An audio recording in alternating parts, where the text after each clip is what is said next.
Does your family watch the show and think, wait a minute, I never did that. I never stole a blender. I just made that up. That's not a plot point. But I know that, you know what I mean? I know that if I did a show called Conan, I hired actors to play my parents and my all my brothers and sisters, I would be constantly getting calls like, what the fuck was that? You had me steal a scrunchie. You know what I mean? No, totally. I kind of like really, I there was this big period of my life where my parents weren't seeing any of the comedy I was doing. Mm-hmm. I mean, I think I did stand up probably. I wasn't putting anything online. I wasn't doing anything. I just kind of did it silently for almost 10 years, just trying to get it, where I wanted it to be. And then, when the show was coming out and my stand up was coming out, I kind of told my parents, I was like, look, this is really, I'm taking from everyone in the community, and there's a writer's room. It's not just me, and I think I worked hard to create enough likeness, but also enough distance between all the individual family members. So I think my parents were kind of like, okay, he's doing something different. And they're also really big fans of television. Like my parents watch everything, they like would know specific bits of yours. Like my dad loves comedy. He'll watch late night. Mm-hmm. He watches everything on HBO. So he I think at first maybe had a little bit of this, like, why are you doing this? And we had a couple of those conversations. And then very quickly, like the TV fan in him kind of clicked on. And then, he'll watch the seasons, and now we're at the third season and he's like, oh yeah, you really nailed the tone. And I'm like, oh cool. Well, I'm like talking about tone with my dad. That's like really cool, So that's something. My father has never said to me, you really nailed the tone. Dad, that's what every son hopes to hear. I'm coming home. I'm in the East Coast. Just try to muster a. You really nailed the tone, and then something about ragamuffins. That's what every Hollywood son would love to hear from his father. You nailed the tone. Don't even get me started on the lighting. Just really, that's where it gets emotional. Your show went to the Middle East, and I'm really fascinated by this because. Tell me exactly where you shot. Season 1 we shot in Egypt, and then season 3 we shot in Egypt and we shot in Jerusalem. Right. Yeah, and so we took my character, from the first season we've kind of seen him. He doesn't really have a passion. He gets into his uncle's family business. Yes. And he's selling jewelry in the Diamond District, right. which was based on a couple of my buddies that I grew up with who were like the 3 Lebanese dudes in the district, and everyone else is mainly Jewish, and I would walk in and just the banter would be hilarious. I mean, everyone's just going at everybody, and it's the same guys. Everyone's going back and forth, like saying really, really crude shit, and then and also hugging and making deals and like the whole thing. What's crazy too is your uncle character is so anti-Semitic, yes. And obviously to have an anti-Semitic character, but also at times, and this sounds insane, but the stuff he's saying is absolutely crazy, but almost cartoonishly crazy. And you're just saying, nope, that's okay. No, that's not true. But you also give him some dimension so that there are times where I almost feel for him. Do you know what I mean? Or where I think, okay, I see there's a human being in there, which I think is next to impossible to do. Yeah. I mean, I think, we wanted to kind of show him in this position where we have the Rami character, and so much of his thing is like, I'm looking at things in my family, I'm looking at things in my tradition, I'm looking at all these things, and I'm figuring out which things do I want to move forward with? What things do I want to be part of my life? So on one hand, there's the spiritual element of it where I think he's really grasping towards a lot of these great things that he wants. But then there's a couple of cultural things and family things that he's like, there's certain level of strictness that's wild. And then there is this like uncle who walks around with his anti-Semitism. Right. And just watching Rami kind of bat that away and what that struggle is really exciting and because I think it's so real. And so I think when people see it, they're like, I think it's clear what the intention is as to why we're showing it and how we're showing it. And it exists in every family. I mean, there's actually this really great show that follows a Jewish family called Schnitzel, and they have an uncle who Schnitzel, I'm sorry, and they have an uncle. I love that show. Oh, it's so good. And they have the uncle who hates Muslims. Yeah. So it's like it's so funny because it's like you see, oh yeah, that's another thing that I've heard from my Jewish friends who watch the show. They're like, dude, I have that uncle. He just says, it's like it becomes algebraic. He just says insert whatever thing, and then you're trying to fight that off from that generation. Well, the cross currents of kinds of racism, what is when you see in cultures, I'll be talking to someone who's from Mexico, and they'll be like, oh, look at that, guys from Nicaragua, man, those people. And you're like, what are we doing? Oh, you're not even, I know. You know what I mean? And then the person in Nicaragua was like, just, keep that Bolivian away from me. Those people, I don't know how you do it. And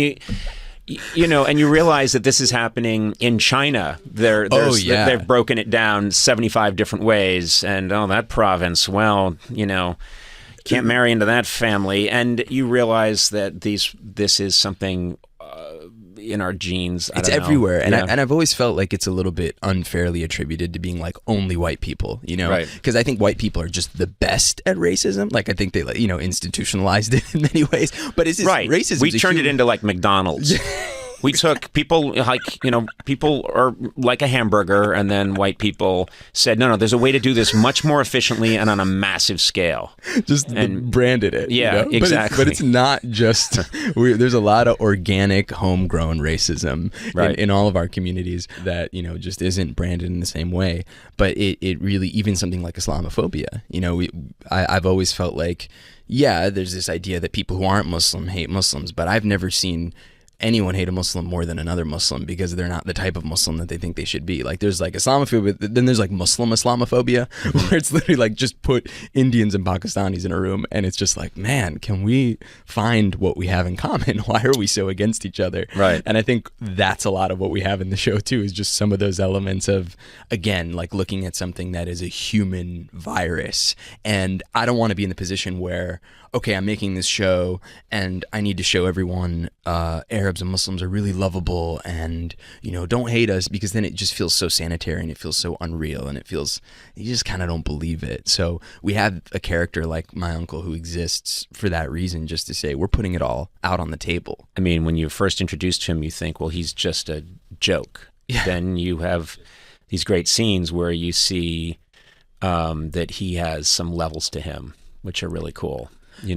So, and it's crazy to say that because we're talking about, a character who should just be immediately canceled. But, that's, I think the thing is you're getting really near these third rails and kind of touching them a little bit, which I think is important to do. Yeah, it feels like the most, I feel like that's a good way to put it. That third rail or that button you're not supposed to touch, all those things to me feel like the best thing that we could contribute as comedians, like to do that as thoughtfully as possible and to do it in a way where hopefully we're not just like spreading the issue or I would say adding to the problem. But yeah, that feels like the most useful thing I could do, because I don't think any of us are that well read or fit to like lead the country in any sort of direction. But I do think if we can kind of get into emotional complexities and play with them a bit, that starts to feel really fun. And we're also just trying to be funny. So I think that that's the important thing, I think, is it's got to be comedy first. Yes. Hi, I'm Quinta Brunson, and I feel optimistic about being Conan O'Brien's friend. That's nice. Well, you should feel optimistic because... Is that a threat? Why'd you say it like that? You listen to me, Quinta. You listen to me. I said I feel optimistic. Suddenly security comes rushing in and beats the shit out of me. It was just the tone of my voice. You could, yeah. Delighted to have you on the podcast. I'm just all tingly because I am. Well, some of that's a stroke. Yeah. Which happens at my age. What is your age? What is? Yeah. What is my age? That is such a rude question. It's 61. I'm 61 years old. That's amazing. Did I? That's so cool. You didn't think still walking? You didn't think I don't like to do podcasts. I'm just saying. No, that's so great.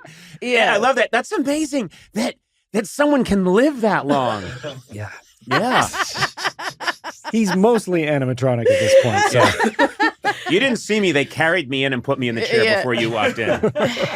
Anyway, sorry. No, but it's funny because you're super young. I remembered being your age, and if I met someone who was 60 or 61, I thought, oh my God, I can't believe they, They just stood up from a sitting position. That's not it. what she meant. That's not what it. She meant you look First good of all, I'm for your not age. super young. It's relative compared to you. Mm-hmm. Yes, but compared to people who are 20, I'm not super young. But I used to watch your show with my sister, and I was very, very young. That's when I was like allowed to come sleep on her floor. Just when I like was the young. old late night show. The old late night show. Yeah. And it was a big deal for me, and it was very formative for me. And so I don't know, when you said 61, I was like thinking about my own age and just watching your show when I was younger. I think it's super tight that you're 61, not like That's cool. Do you know what I No. Yeah, guys. No. Podcast. Well, Okay. we were talking about it today. Your show premiered today. Today is the day that is the anniversary of my late night show starting, which is when things really kicked into high gear for me, obviously. That's and wild. And that was 1993. So that's 31 years. 31 years ago. Mhm. And What the fuck? That's crazy. Yeah. So, yeah, I mean, I probably was about 10 when I was allowed to sleep up there. It was a big deal to go. My sisters are much older than me, so it was like the biggest deal that could ever happen to me to go be able to sleep upstairs with them. And yeah, I was watching your show and I was like, oh, you know, I like it's, this guy. oh, that's nice. One day I want to hang out with him, but not till he's much older. Well, you know what's interesting? Let me finish my thought, which is you put the comedy first, which is so important, and then put it in allegiance to a cause that was very important to you. Sometimes people confuse the order and they say, I'm going to do this important comedy that shines a light on this thing, and they forget to put comedy first. You get it. The writing is so good, the performing is so good, your cast is amazing. But I also love that we have a culture that's obsessed with wealth, and so many shows are about wealth. Watching your show was so beautifully refreshing to me because so few people, and it's almost like there's a mandate out there. A show has to be about super wealthy people. Have you noticed that? Yeah, I think that part of the reason why I was longing to see something like my show, and thank you for all your kind words, that means the world, was because like wish fulfillment became the biggest thing, the biggest buy, it was the biggest sell. And that goes from shows about wealthy people to shows about people who are like super stylish, people being sold what they are not in order to keep them in a cycle of I'm not good enough. And I really think it's the same thing as when you see an ad for sunglasses that like you can't afford, but that ad is secretly telling you if you don't have these sunglasses, you're not good enough. So you need to get them. And I felt like all the shows were starting to feel that way.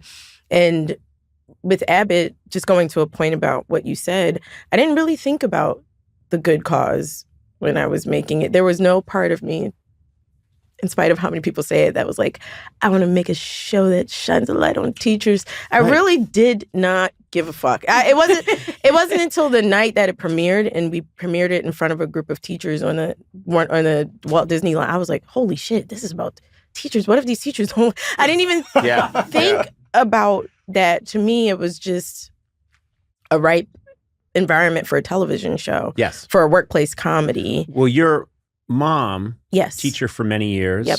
And you had the experience. I've read in interviews, we said you went there and you're visiting your mom at her elementary school, and you looked around and you said, oh, this is a show. Now, what I love is, as I said before, there are people that think they're being altruistic. Like, I need to do a show that's about this important cause that we all need to think about. And think, well, no, good art comes from the inspiration first. Yep. And you had the inspiration out of, you love comedy. You wanted to make a show. You saw this place that would make a great show. Yeah. And it wouldn't work if you had gone at it the other way.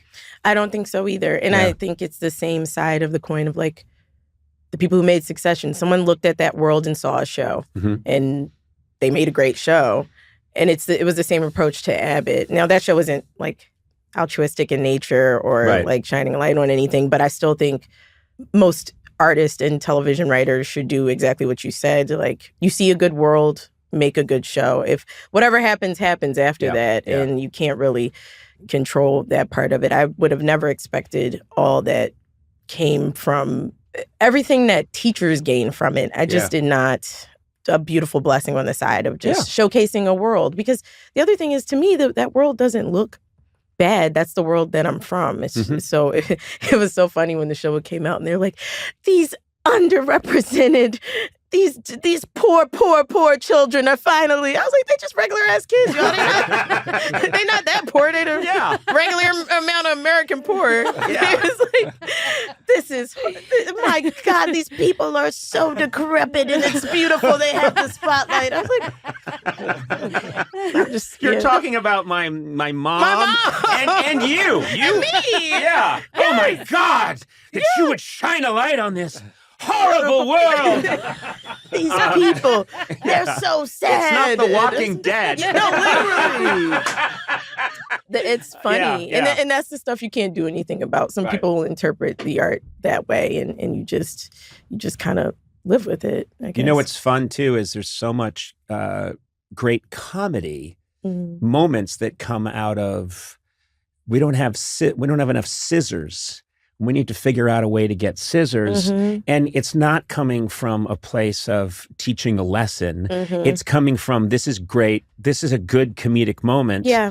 And then you can feel whatever you're going to feel after that, which is, there is something deeply screwed up about the priorities in our country.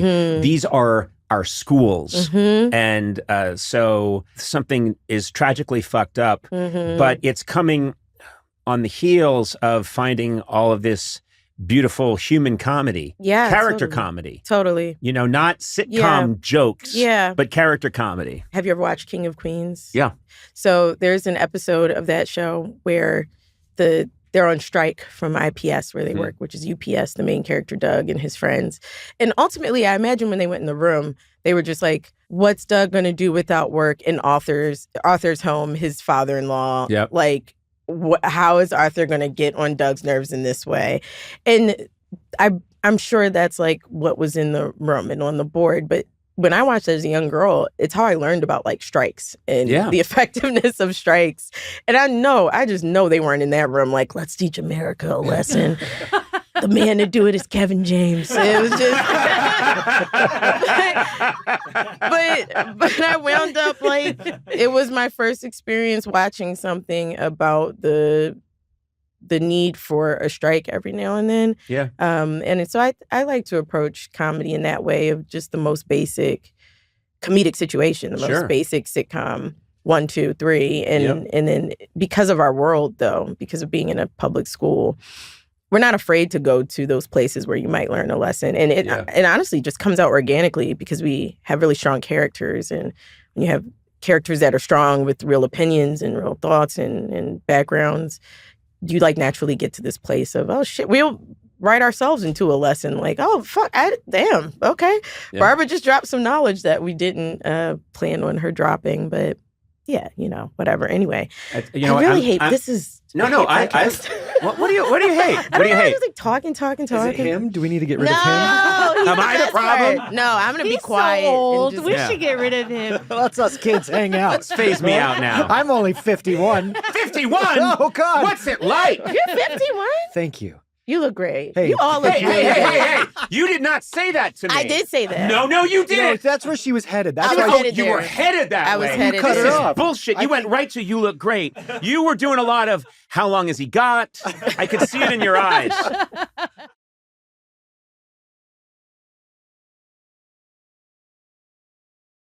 Hi, my name is Niecy Nash Betts, and I feel very sexy about being Conan O'Brien's friend. Yes, this is the best answer. I've been listening to years and years of people say, I feel, confused. I feel less than enthused. But you nailed it. Very sexy. By the way, you look amazing. Thank you. You look incredible. Thank you. And you always do. You came on my show many times. You always look absolutely divine. Well, see, and that's part of why I feel sexy, because I have to pull up for you. I'm Team Coco. Like, I'm in it. I'm all the way in it. You're all the way in? I'm all the way in it. I've never been all the way in anything. Yeah, I'm all the way in it. So when I pull up for you, I have to present. That is fantastic. Hence, I feel sexy. Yeah. And look at me. I just look like I sort of work at the library. And they won't even let me near the books. I'm You know what doing I mean? enough today for the both of us. Okay. I got it. I got look you covered. amazing. I got look you covered. incredible. I was just telling you that I was, just before I sat down to talk to you minutes ago, I was talking to a bunch of students who came by, and they're all studying communications, and they wanted to know, give us some advice about the business. And I talked to them for a while. And the first thing you said when I came in is this: what did you tell them? Did you tell them? I said, did you tell them the truth? Now you tell us what the truth is. Oh my goodness. Let's hear it. If you want to, to prepare you for show business, Yep. make sure you buy a big flat of top ramen. Yeah. You need ramen noodles. Because that I didn't say. I lived on chicken-flavored ramen noodles, and I could make a tuna fish sandwich. Oh, yeah. That's what I lived off of for years. That's what I'm trying to say. That's why you got to tell the kids right. I didn't say that. You got to tell them to always make sure they have Advil or some sort of pain reliever, because you get a sore back sleeping on different couches. Yes. You got to tell them these things. Yeah. You got to tell them that they will talk about you right in front of your face in an audition like you're not even standing there. This happened to me. I'm literally in an audition. And the one woman says to the guy sitting next to it, well, she has a cute face. Do you think she could lose weight? And I was like, I can hear you. You're right there. I'm right here. First of all, that experience, you do get dehumanized. I feel, I was always a writer. I never went just the pure acting route for good reason, and I think I saved America some bad acting. But I see how you have to go. They'll bring in 9,000 people for one role, and they read you, and they probably stop seeing you as a person, and more as just like, this is a commodity. Can we use this person? Can we not? And then they shuffle you through, and that does such a number on people's egos. For me, I have to say that, and this is another thing you could tell the kids that I've always known, that there is a difference between the call on your life and a hobby. Those are two different things. Mm-hmm. You're going to show up differently, because when I knew that this was, my plan A and my plan B was to make my plan A work, when I walked into that room, if they did not choose me, I had no problem saying, I feel so sorry for you. And I meant it with my whole chest. That's great. That's You know what I mean? Because you don't know. I'm going to be the thing. You'll see. Yeah. Watch and see. Yeah. You know what I mean? So where did you get that? Where do you get that confidence? Because a lot of people would kill to have that confidence. I get that confidence if I've had a lot to drink. Oh boy. No, really, just a lot to drink. I feel like it's if you're missing out on this, and my wife says, "Shut up." I am it. And she's like, "You're really not." But that's how I feel if I've had some kind of substance. Well, I would probably have to say very early on, I just chose to believe the manufacturer. I'm like, you know what I mean? Yeah. When I pray and I understand what my marching orders are, what I sense in my spirit is for me, and I just move forward with reckless abandon. I don't even think about it not happening. And when people don't see it, I'm like, oh, okay. Even from when I met Ed Asner as a kid on the Hollywood Walk of Fame, I told him, I was like, I know you don't know me. My name is Niecy. I'm going to get a star right here one day. And he was like, yeah, kid, scram. And he put a cigar out on your head. Basically. And I was screaming as he was walking away, remember my name. So I didn't have a doubt about it. But then you got a star. And I invited him to come. You seriously did? I invited him to come. He sent me a letter and said, I reminded him of our conversation. Mm-hmm. He said, I'm glad you didn't let a crotchety old man keep you from your dream. Oh, God bless him. And he said, of course I know your name. And he drew a star and he wrote my name in it. Oh. And he said he could not come. Mm-hmm. But the day before my ceremony, I got a call and he said, I'll be there. Wow. And he came. That's amazing. Yeah, he came to my star ceremony. It's funny because you have to have, there's no other word than some sort of divine voice in you that tells you this is gonna work. you know? Yes, and even though you have it, it doesn't mean you don't have days. You tell the kids this too. Get you some knee pads because you're going to be crawling across that floor, hollering and crying because there are some things you want so bad. Oh, yeah. And even though you know everything is divinely ordered in your humanity, we just want what we want when we want it, you know, and how we want it. Yeah. So I've had days like that, you know, where people didn't see me like I saw myself. People thought I was a one-trick pony for a long time. They're like, oh, no, you do comedy. We know what you do. And I'm like, I can do more than that. Yeah. You know the adage, people who can make you laugh can make you cry. The reverse is not always true. Right. You know what I mean? Yes, I do. Your best dramatic actors, you're probably never going to see on a comedy and, you know, a multicam coming this fall. You're not. Right. You're just not. Right. But somebody who can make you laugh has the bandwidth, has the agency, has the depth to also bring you to tears. And I was like, give me a chance. And for a long time, they said no. And then finally, I got a chance. And now I'm doing so much drama, I think people forgot I'm funny. I'm like, oh, Lord. Conan, write me a script.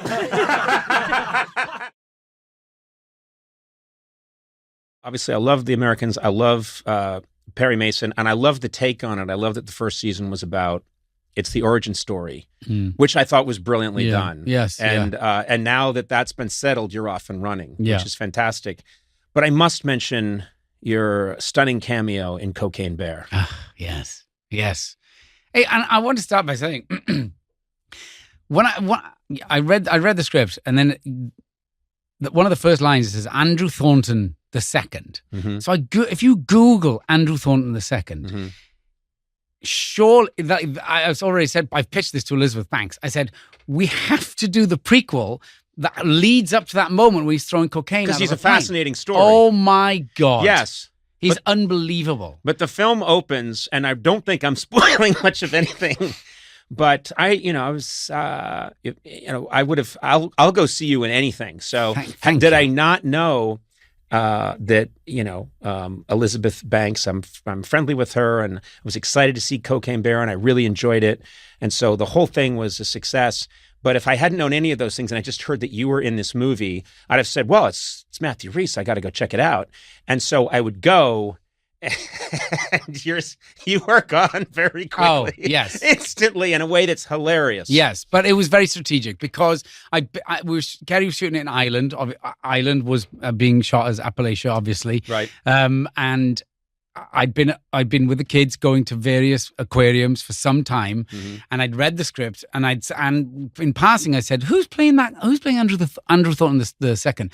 She's like, "Who's he?" I was like, "The guy at the beginning, the whole reason for this film." Right. And she's like, "I don't know. I'll ask Banks." I was like, "Text Banks now. See if it." She goes, "We haven't even cast it yet." So I said, I'll do it. I'll do it because it would mean half a day away from the children. Kerry wasn't in the scene, and I knew I could get like a solid 3/4 of a day on my own. Yes. And that was Brilliant. my sole reason for doing it. And then you held out for $10 million. I did. And you got it. I got it, but I think it was worth it. I think I was worth it.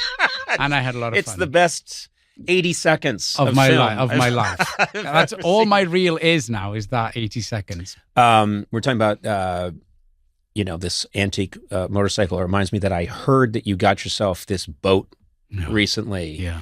And I love the way you got the boat. Yeah. Which is it started, which is a deadly combination. I think were you on the internet? I was. And was drink involved? And late at night, yes. Okay. Yes. It was actually Welsh whiskey, I hasten to add, which I don't usually drink. So I count that as part of this madness befell me. Mm-hmm. But I do occasionally like to look at old boats. Mm-hmm.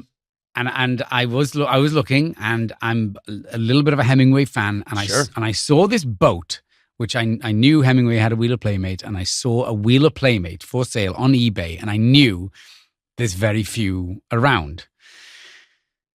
This boat was also called Rarebit. Now, I don't know if you know the dish. Welsh rarebit, yeah. She was named Rarebit in 1939, which was built in Brooklyn. And so many planets were aligning and colliding. Oh, that's a voice from beyond saying, this, you have to do this. Right. And that's what I told Kerry in the morning. I said, not that I have to do this, that I had done it.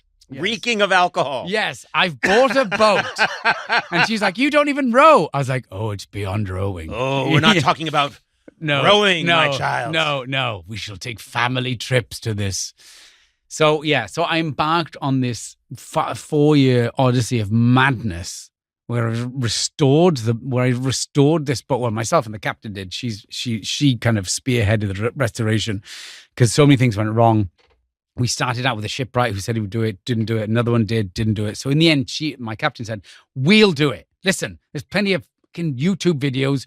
We just need to do that. We'll be fine. And that's what we did over many years. And then we passed the inspection, and now she's being chartered in New York Harbor. I am still waiting for the captain to call going, we're going down. And it's that little bit in the front that you did. You half-wit.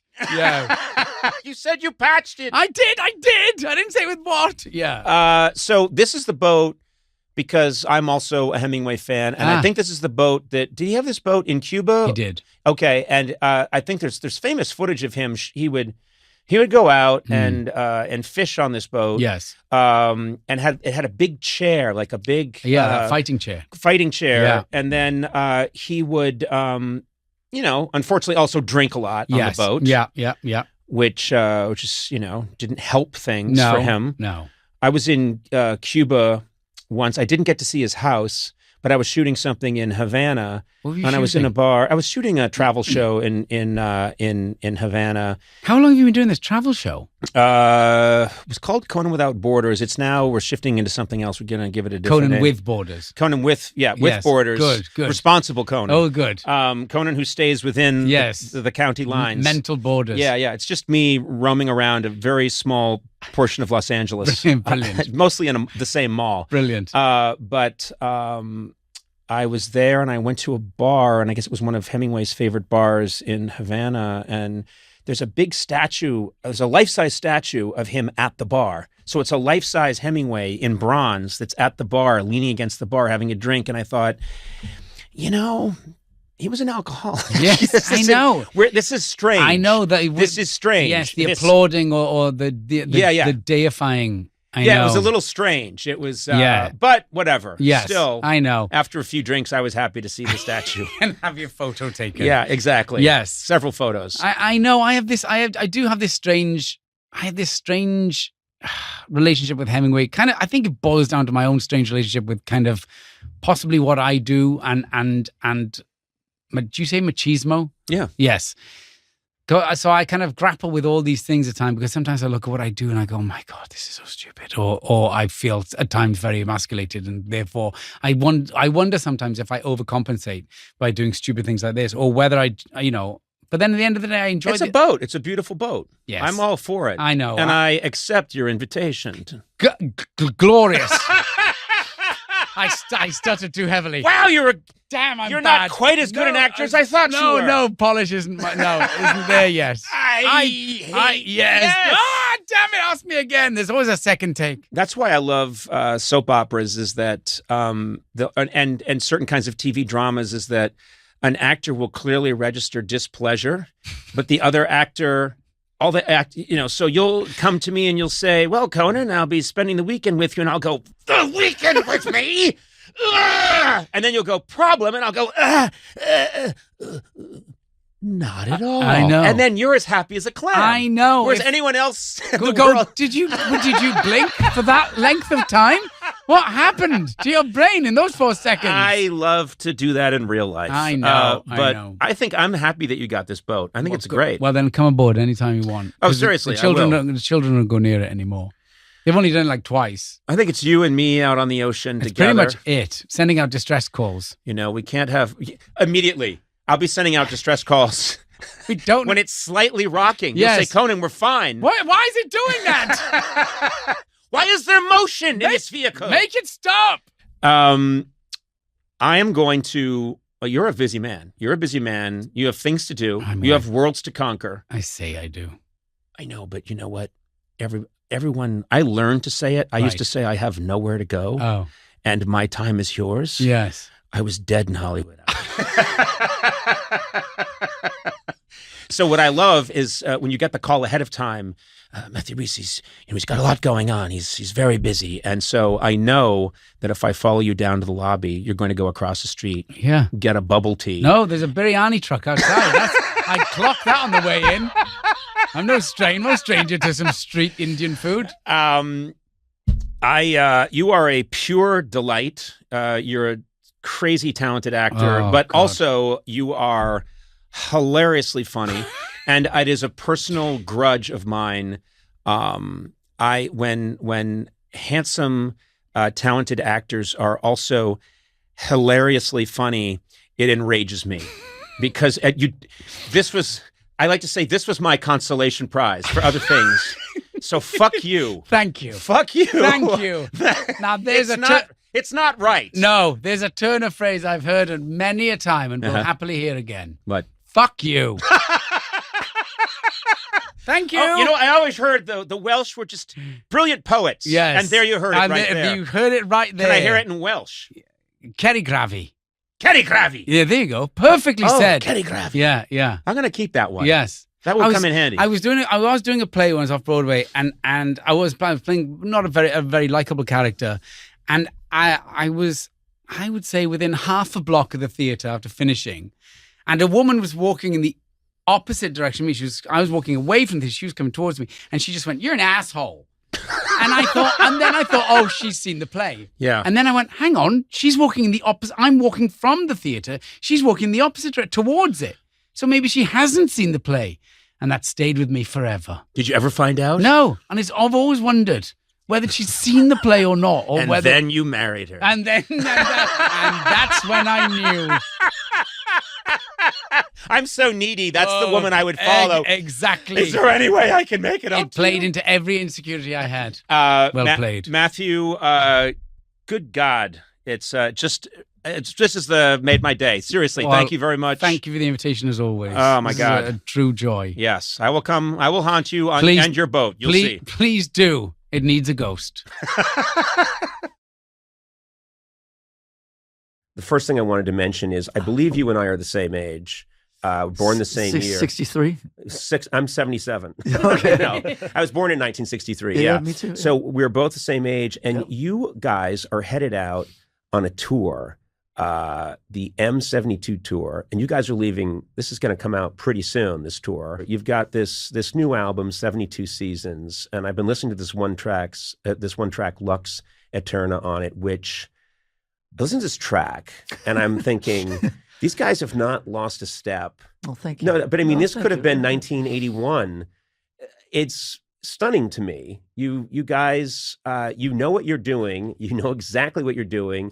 And here it is all these years later. You're headed out on this massive tour that's going to last 2 years. If someone told me I was going out for 2 weeks on a tour right now, I would find the nearest chair and beat them with it. Run over to Jack's house. Yeah. I would hide under all his CDs. I don't know how. How do you? I mean, at this point in your life, the physicality, the amount of determination it takes, it just blows my mind. The easy answer is that it doesn't get any easier whatsoever.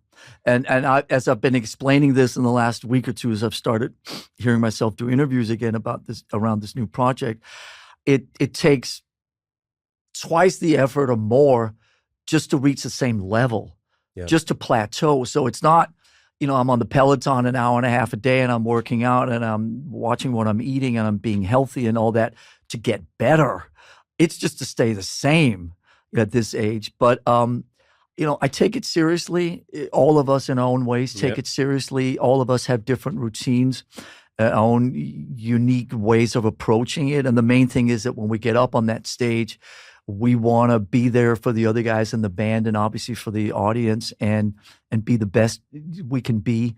I do find myself often at a sort of crossroads in my mind where it's like I eat the same shit for breakfast every day.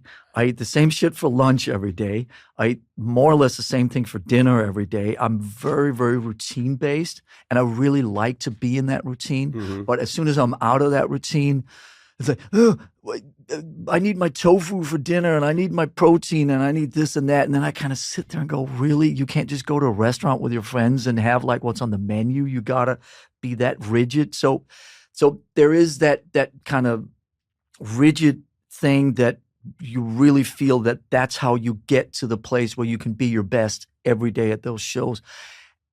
The other side of that, if you could sit here with your 22-year-old and go, really, that's what you've become? So it's sort of, it's like it's a constant battle between those two approaches. But somebody said a couple of weeks ago when I was explaining these new lifestyle choices, as we call them, he said, it sounds like it feels good to feel good. Yeah. And I like that. I still occasionally drink, but it's like once a month now. And I eat my protein and my yogurt and my egg whites and my tofu. You're describing the rock and roll dream. That's right. This is the funny thing out there. This is where you're going to end up if you want to keep doing this. There are so many kids. There's so many kids since like 1981 that'd be like, I want to be James Hetfield. I want to be Lars Ulrich. That's my dream. And to find out later on that it's tofu and egg whites. 9 hours of sleep a night. Hydrate. Avoid the sun. Check your stool every day. That's right. To make sure there's no corn in there. This is. But this is the way life goes. This is the way it goes. The best. This is my favorite analogy. My favorite analogy for life and aging, and it's not funny, but it's very profound, and it's something that I think about a lot. Is that when you're born, you're dropped into a fast current. And so you don't even have to do anything, and you just start growing taller, you start getting muscle, you start, everything. And then the current starts to slow down in your late 20s, early 30s, and then 40, and then the current kind of stands still. So in order to make any progress, you need to then the current starts moving against you. So that in order to stay in the same place, you need to start doing butterfly strokes and working hard. And what you're describing makes sense, which is what we were just doing in Norway, shooting this TV project. I did the same thing as you. Yeah. I was my weight, and I was working out. I was eating right and everything, just so I could run around and be the jackass that I was 25 years ago. Doing nothing. And you know what? I mean, as easy it is to make fun of, and we can sit here and blah, blah, blah. But I like when I'm up on stage and I feel strong and I'm in that moment and the four of us are connecting and we're connecting with an audience, whatever the size is, all of it's worth it. Yeah. All of it's worth it. And I do actually, I'm 20 pounds lighter now than I was at the peak or the bottom, however you look at it, of the pandemic. Mm-hmm. And I actually feel good and, proactive, and we get shit done and we move shit forward, and it's kind of cool. Well, and so it's not. You can't do what you do. You cannot do those shows. And you just cannot do it. I mean, to think about what it takes, the caloric burn, but also the concentration. It's also the mental element of it. If you feel good, like the analogy, for instance, with alcohol is that if I have a couple glasses of wine, a couple glasses of champagne, it's not really going to affect the show the next day. But a couple of glasses of wine will affect my sleep. Yeah. Because then I got to go up and go to the bathroom 2-3 times or whatever. And then the sleep affects the mood the next day. And then the mood and the sleep and all that shit then affects the 2.5 hours on stage.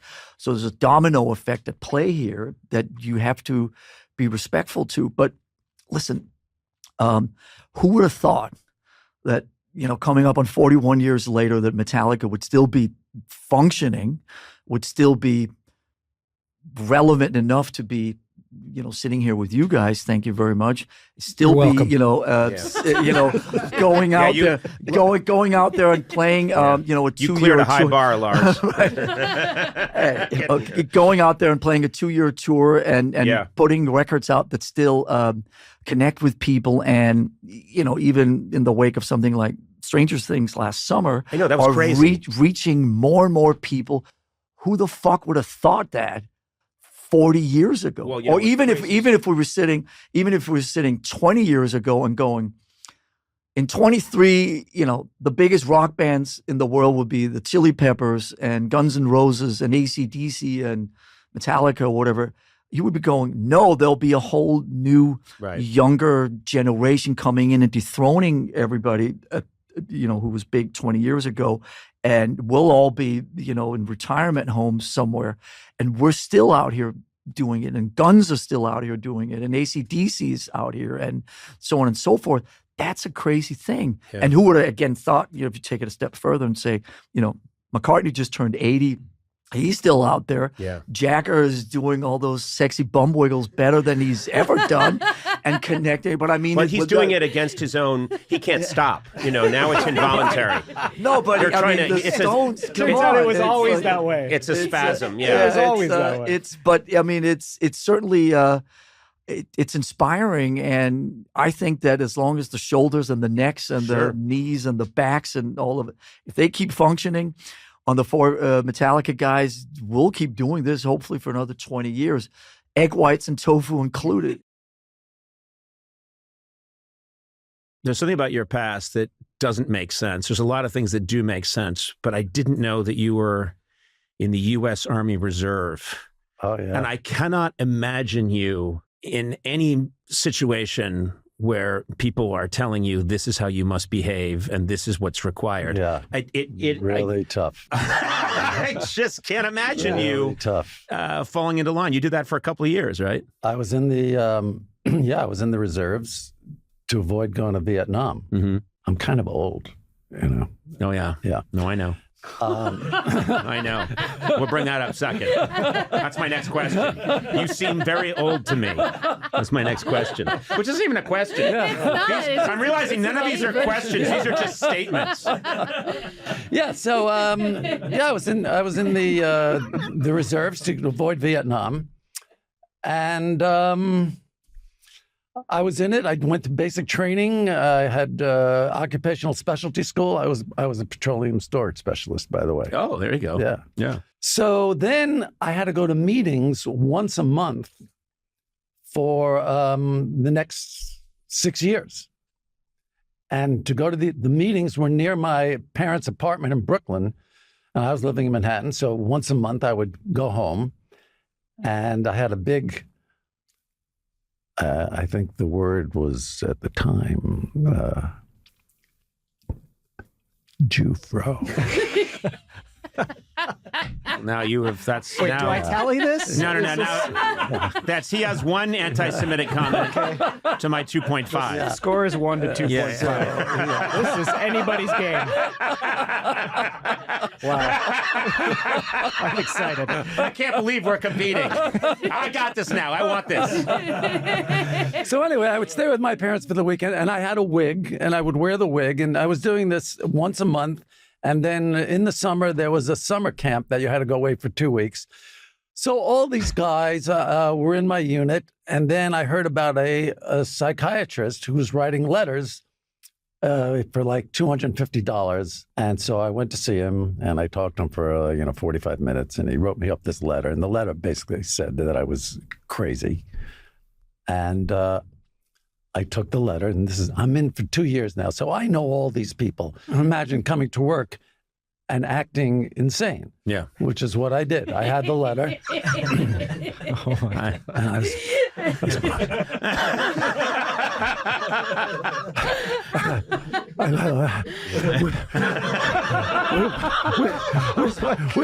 Where's the major? Where's the major? I need to talk to the major. Yeah. So did it work? I saw friends. These are friends of mine. I socialize with these people. I see them all huddled together, pointing and looking. What's pointing at me? What's he doing? What's with David? Look at him! Look at him! And then I went to see the major, and the major was reading the letter, and he's talking to me. Mm-hmm. I'm answering his questions, and after 5 minutes, he says to me, "Can you drive home?" Oh my God. Wow. What? And I swear I said this line way before Dustin Hoffman said it in that movie. I said, Oh yeah, I'm a good driver. I'm a good driver. And that was it. And I got out.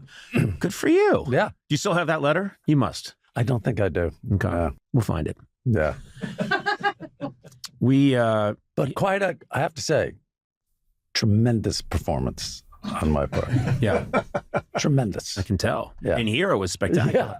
Yeah, it's really good. Lighting and everything. Yeah. You know, it's because you were also, the job I can imagine you having, which you did, was you were a limo driver for a while. And I don't know if you ever did this, but this has happened to me many times where I go to the airport and I get picked up and my wife and I are in the back and we're chatting. And then out of nowhere, the driver says, well, I have a cream for that. You know, so they've clearly been listening. It's like your phone when it knows you've been talking about, maybe I should go buy a new camping tent. And then your phone suddenly suggests, you know, REI is just a block and a half away. And it's this eerie feeling. Right. Were you a listener? Would you listen in and interject? Their conversations really weren't interesting enough. Yeah. She was an old woman. She was practically blind.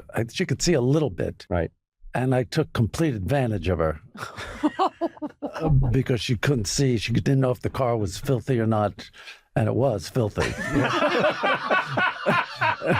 So I would hear from the back seat, is the car clean? I go, yeah, spotless. Car's spotless. Yeah, always means not true. That's a giveaway. And she'd say to me, you got your hat on? Because I had a chauffeur's cap. Sure. Yeah. I said, yeah, I got that. I got the cap on. Yeah, I got the cap on. And then one of her friends squealed on me. Who would do that? She saw the car, the condition of the car. It was a Datsun. She saw how filthy the car was, and she squealed on me, and that was it. I got fired. Now, let me ask you a question about your life, which is, are you able, when it's been a really tough news day, and you're watching things go down that maybe worry you as a husband and a father, are you able to go home and shake that off and say, oh? It really depends. I mean, sometimes yes. I mean, look, most news is not good news, right? Most news is negative in some way or another. Like some things are very distressing. Obviously, the school shootings are very upsetting. War is very upsetting. You know, January 6th was very upsetting. That sort of thing, and it's tough to shake it off. But generally speaking, I go home and I try to change the subject. I try to, just be with the kids and be with the wife, and I don't watch news. I'll watch you, or I'll watch other things on streaming or whatever, but like I'll try not to watch any news when I go home. Do you, I mean, I guess Twitter has become a different thing, but it's really weird now, isn't it? Are you on it? Like the algorithms are all I got off. I couldn't. Yeah. It's interesting because I didn't go on it that much, but there are certain ways where you can get the news in kind of a straightforward way on Twitter, and then I felt like it started to change, and now I'm seeing a lot of stuff that just really depresses me. And I feel like a very heavy lens has been put in front of me that's distorting the picture. I feel like there's an algorithm that, look, all social media has this now where they've all been doing this, where they're exacerbating and making us see conflict and hate and stuff like that. But I feel like this new permutation of Twitter is like, it's showing me things I don't want to see. Like there's a whole, I have the people I follow and I want to read them, but like it defaults to some other group of tweets that like I don't want to watch. I don't want to read these tweets from these people. Who are they?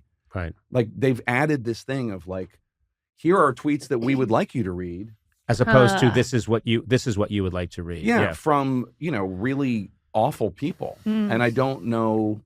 I mean, it's just strange to me, but I'm sure he knows what he's doing. Yeah. Yeah. I think that it's just all you see online is extremes. Right. Like the people in the middle aren't really that active. It's the people who are extreme who are just the loudest. Are you just talking about Twitter, or are you talking about all social media? All of them. All this, Really? like when I go on Reddit, I feel like it's like sometimes it's very doomsy. Well, of course, it's Reddit. What do you think? What are you talking about? Like, that's like I when know, I but go into even the dark fun web, it subreddits. takes a turn. Yes, there's Can I just say, even the pornography I watch is very, it's very doomsday. It's always like, let's do it. What's the point? We'll be dead soon. And then, wong chunka, wonka, wonka, wong chunka. Yeah. you look tense. Wong chunka. Wong chunka, that's your porn music? I thought it was shaka bow bow. Well, that's, I watch, listen, I like to score my own pornography. Wong chunka, wonka, chunka, wong chunka. Everybody wong chunka What is tonight. everybody wong Wong chunka? chunka tonight. You listen on mute and then you do the music for it? Yeah. What the? What a turn on. I like to mute the porn and then put my own music in. And voices. La la la la la la la. And sound effects. I've just never, Here I go. I've never heard one chaka. Like I've just never. Yeah. It's. know. It's I was thought it thinking was more kind of like that's like a Beretta episode. It's of a, the I thought it 70s was boys band. agreed upon that it was shaka bow bow. I thought it was. Ooh, When nice. was the last time you guys watched porn? None of this is- 1977. It's in the book. Yeah, that was the summer of porn. We were all, except during the blackout, Yeah. when suddenly all the porn went dark. That's the black. No, when Elvis passed, we all had to do something to recover. So we I was watched 4 porn, years old. and of course, that porn went wong chunka wonka chunka wong chunka. I'm telling you, this is all true. It's all in the book. There's no porn music? There's no porn in the book. No, What there's is no the porn. new There is porn no music? porn in No, the what's book. Don't your worry. like? If you were to do porn music, what would it be? It wouldn't be, there would be no music. It's just the squishing sounds. Okay. Oh God. All right. It's like, What are they making latkes before they have sex? it's the squishing sounds. First, this is not a squishing No, sound. that's a clapping sound. I know, I can't squish with my hand You're trying to- properly. Okay. All okay. right, Yeah, there it's we like go. that. That's We have like a respected newsman here, I know. and what's going on? people rely on him Somebody to stepped on find a out great. what's happening. And this is what you do with it, Sona? I You didn't do take this? us down this road. Well, Gourley and I put beautiful music Yeah. to the Beautiful. pornography, Uh-huh. and then you come along with your physical sounds, Your which are squishy disgusting. noise. Apparently, you and your husband high-five each other during sex. Because it's a New one. squishing sound. That's just like a. Trying We to- did it! The Clippers scored another hit. Listen to that crowd squish. Your babies are good though. You said. You know, come on. Why do you have to go to my babies for You just porn? because because all of a sudden we were talking about you having sex. So Yeah. like Oh God, yeah, they're good. They're gonna be the two. only time yes you had babies. Yes, that's I what I did. know. And last time I did this podcast, you were about to have twins. And you suggested I name them Leopold and Loeb. which is a That's right. fantastic Yeah. idea. That's great. I think Leopold and Loeb is the perfect name for Yeah, them. or Eric and Lyle. And there's so many, Eric so and many, Lyle's a good one. there are so many killing duos. Sacco and Vanzetti. Sacco and Vanzetti. Well, were they guilty? We don't know. Oh. Right. Fat Man and Little Boy. Yeah. Oh my, I don't know oh my the- God. Oh wow. Those my are, Those are God. the nuclear bombs we Yes, referenced. yes, they Yeah, are. I'm just That's right. That's right. Well, I don't know. I mean, if I'm just saying, if one of her kids were a little chubbier than the other one, that could be Well, Fat Man are- and Little Boy. Yeah, one's a little thicker. Well, Yeah. there you go. There you Oh, go. that's great. He's probably listening right now, and a single tear is going down his cheek. Yeah, he's listening. To Mama thinks I'm chunky. You were invited to a huge celebrity wedding, I know. and you don't know why. I do know why. I think I was just so flattered and excited and honored that it kind of didn't make sense. Well, tell the story. All right. And start at the beginning where you're in your bed, corn crib, whatever. See, you were so close. it was Honestly. You were in your normal bed Thank All you. right. that a Thank you. person in the 21st century would have. Thank you. Okay. Thank And you got the covers pulled up, and you are waking up Yes. outside. Oh, There come it on. is. Come on. Wait a minute, that's There not. it is. A lot of people have chickens now and Really? roosters. Yes, they do. No. Let's take a poll. I don't. I don't. I don't. I don't. I guess Okay. I win. That's my point. My point is we don't, but we are in a bubble. Most people out there have chickens. But you specifically And you wake up. eat my slop. Thank you. Eat your slop. Then it's out to the North 40 and you get to work. No, anyway, please tell us. I'll how walk you through it, yes. Tell us about the celebrity wedding. 'Cause Okay. This is a big one. Okay, so here's how it all began. The year was 2009. 30 Rock was going. Alec Baldwin was hosting SNL on February 14th, 2009. The musical guest were the Jonas Brothers. For God's sake. Oh, okay. I see where you're going now. For a minute, I didn't know where this was all going. You were already fresh. Let him tell his story. Well, I thought he was going to. It's like he was testifying and he was giving dates, and I got nervous. I want to hear the story. All right, I don't want to ruin it because I think it was a beginner. Take us from the beginning and go. I literally was. Yes, I know. I apologize. He's doing the thing you asked. I apologize. And you stopped him to tell him to do the thing you asked. Well, he started giving dates. I don't want dates. But anyway, go ahead. You do dates all the time. Please. Okay, I'm sorry. Ugh. So anyways, the musical guests were the Jonas Brothers. Alec had me come on and do a little cameo during his opening monologue. So of course I was thrilled to do that. I was like, absolutely. But during the course of the rehearsals and the performances and stuff, just hanging out, I got to know the Jonas Brothers. Delightful individuals, all three of them. And so that was in 2009, and like they were babies back then. And so it's not like I was like, hey, let's exchange information and be friends forever.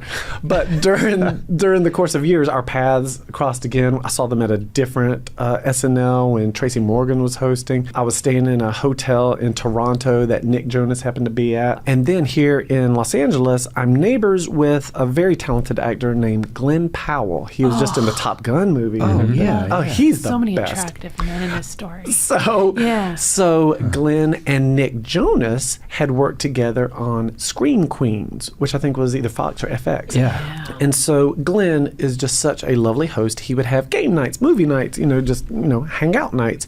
And so Nick Jonas would come to those parties. I was their neighbor, so I would come over. Again, I'm 1,000 years older than any of these children. So I'd be like, quiet down now.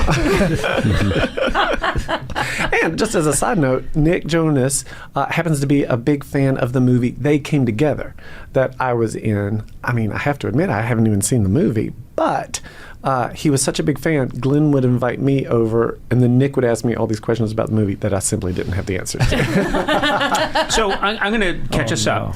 You became tight with some of the Jonas Brothers. Am I taking too long? A little bit. No. I'm sorry. No, stop it. I'm sorry. I was trying to get us down the road a little bit. I want to hear more about Glenn Powell and stuff, too. Let's just stop Let the man butting go on his in. journey. Ask me the question. Yeah, sorry. We're sorry about him. Yeah, we're sorry. We only have so much tape in the machine. Stop. There is Then no you tape. stop talking. Let me talk. This is the worst day of my life. Okay, so at this time, Nick Jonas is dating Priyanka. Priyanka Chopra, lovely, very talented actress. And so Nick would have these fun activities with Priyanka, but want to introduce some of his friends to her. So, like, we went on a beautiful yacht ride over Memorial just the Day three of weekend. No, it was Glenn Powell, that whole crowd again. You were on a yacht with Nick Jonas and Priyanka Chopra. Yeah. You on a yacht. It's just fantastic. This is... Are you making fun of me? I'm not making fun of you. I think the idea of me on a yacht is absurd. I've never been on a yacht. I mean, there's a great many things in my life that I'm like, this is crazy. The Right. Mariah Carey video, getting eventually invited to Nick and Priyanka's wedding. Okay, well, you jumped to that. India. So this is In the... India? This is... This, India. This is the thing I was trying to get you to some 40 minutes ago. Oh, come on. No, it's... It's his podcast. He's yammering on all this time, and then he gets mad when somebody else talks. Oh, snap. Wow, finally. I'm sorry. I'm just saying it like it is. Okay, so tell the story of you getting invited to a wedding in India. Not any wedding. Nick Jonas, Priyanka Chopra. just This is heard it. amazing. No, but now I want to hear about the wedding. Okay. So here's the thing. I mean, this is a great story, but let's really get to the meat of it. So I get invited to this wedding in India. Have I ever been to India? No. I don't even know. Did you think it was Indiana at first? Be honest. Can you leave the room? Eduardo, let's cut his mic. Let's cut his mic. They've cut my mic. Cut his vocal cord. Okay, so you get invited. Go. I'm sorry. I swear to God, I'll shut up until we get through the wedding. Go. So I was so honored. It was bonkers. I was like, yes, if you're being serious, yes. And so I had, a mutual friend help me figure out how to book that flight. Now, have you ever been to an Indian wedding? I have not. If you ever get invited to an Indian wedding, say yes. Isn't it days long? It's a week long and it's amazing. Wow. It's like there's so many different events and there's so many different wardrobe changes. Like it's bonkers and it is fun. And it's just beautiful and musical and like colors everywhere. It was really, really fantastic. So you flew all the way to India. I flew to India. Which city? Jaipur. Jaipur. Jaipur. Sona and I have been to Jaipur. We have. It was beautiful and it was so fun and it was like nothing I had ever. It was like a royal wedding, I guess. I'd never been to one, but it was wild. And like I'm still friends with all of Priyanka's cousins, and you know I know all the North Carolina family on the Jonas side. It was fun. Wow. So it was really great. You were there for several days. Yeah. And you have to wear special costumes, right? Yeah. And like within a day, you have to like change over and stuff. Did you? Can I ask you a question? This is a little. Did you pay for the costumes? Oh yeah. You did. Yes, sir. Because I know that you are somewhat frugal. Okay. Is that fair to say? I guess. Where's this going? No, I just wondering if you thought it was Did an I imposition. make homemade clothes for this? If there's a way you, do you know what I mean? You are a frugal man. When they said to you, you're going to have to buy 6 outfits and have them made for you, there was no hesitation at all? No. And here's what else. I did flight there on with miles. And so I only paid $300 to get over there, like in business class. Ooh. I love that I whisper in front of them. They can't. You whispered into a microphone. No one can know. Do they tell you what kind of clothes you'll need for each Yes, event? they were very, very helpful for all of this. So they actually hooked us up with a company that specializes in the clothes that you'd wear for the certain ceremonies. And, you know, each one had different meanings, and it was like nothing else I had ever seen. And they made it very user-friendly and welcoming, and it was awesome. Now I have to call these people and say, hey, I talked about y'all's wedding. Yeah. out Oh, loud. it's fine. You said only nice things. It's not like you Well, I said know. anything untoward. And, Untoward. well, I think he acquitted himself Oh, well. I think it's Oh, a yeah. rave review. Yeah, It's a rave review of Sound a like beautiful wonderful wedding. people. It was like nothing I had ever experienced before. Hi, I'm Goldie Hawn, and I feel really excited about being Conan O'Brien's friend. Well, that's really nice. That makes me happy. I'm going to tell you something. I have been such a huge fan of yours for so long. And all these years I did the late night show, you were one of the few people. I don't think you were on the show. It never lined up exactly. So I never got to meet you that way. And then when I came out to Los Angeles and I saw you, I was a little freaked out in a nice way. And your security team told me to stay away because they had read the letters. And but I think I saw you and Kurt at something. And I know it's not just me because I want to say about 2 years ago, because we live in the same neighborhood, I'm running. You know, I'm jogging because you don't just get a body like mine. I was going to say, Yeah. that means you can still see your belly button. No, I haven't seen that thing in years. I'm not sure I even have one. But I'm running, and I'm running with a friend of mine who's out here, and he runs with tons of people. He's met everybody. I've never seen him get phased. This is my friend Jim Lubinsky. And we're running, and I hear someone say, hey! And I look over, and it's you, and you're walking with a friend. You're not too far from where we all live. Mm-hmm. And you stop, and you chat with me a little bit, and I introduce my friend Jim. And then we keep running. And he's like, fuck, that was Goldie Hawn. And I'm running, and I'm out of breath, and I'm like, yeah, no, it's amazing. Yeah, it's great. And we're running for a bit, and he's not saying anything. He goes, I mean, Jesus, that was Goldie Hawn. And I went, yeah. I mean, he meets everybody, but it was so nice. And I swear to God, we ran for like 45 minutes, and he kept revisiting it. And I was like, I don't know what else to tell you. But yes, she's a real person who exists. But I'm just absolutely thrilled, and everyone here in the building is on crazy behavior today. That's so great. No, it's really nice. It's nice to see. They don't get that way about a lot of people. Erica Brown downstairs was like, Goldie Hawn's coming in today. And I'm like, okay, well, I'm here too. No. Doesn't care. Nobody cares. I'm not an icon, but thrilled to have you here. Thank you, sweetheart. I Yeah. appreciate it. And also, I have a thing that when I don't know people well, but I know their kids, I can tell a lot about them by the way their kids behave. Mhm. and I know Kate and Wyatt. I know Kate pretty well, and I've got to know Wyatt a little bit. And they're both lovely people. And to me, I always go to that and then say, oh, there's some good parenting in here. They're very nice people. They're really nice people. And I've talked to them both, and I get the sense that you and Kurt, it was not, hey, we're in Beverly Hills, or, we're on the West Side and we're stars and you're the kids of stars. There was none of that shit going on. No, none of it. Kurt and I are very similar in terms of that, because, whatever happens to your career, you just do the best you can. I mean, it wasn't about wanting to be anything except good at what we did. And we felt that it was our job, right? But when we came home from wherever, we're just a normal family. And I used to say to my dad, it was when I was more single, but I had the 2 kids, and we'd have coffee together in my house in the morning. He'd come over and we'd sit there. And I said, Daddy, I just want to have a normal life. And this was right after Private Benjamin. Yeah. And I just want to be normal. That's all I want, And he said, well, go, you're not normal. I said, wait a minute. This is a good father. This is not the answer I wanted, okay? My father told me that when I was 4.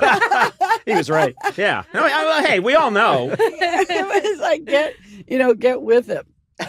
But it's really about the focus. And, when I met Kurt for the first time, You guys met for the first time a long time earlier.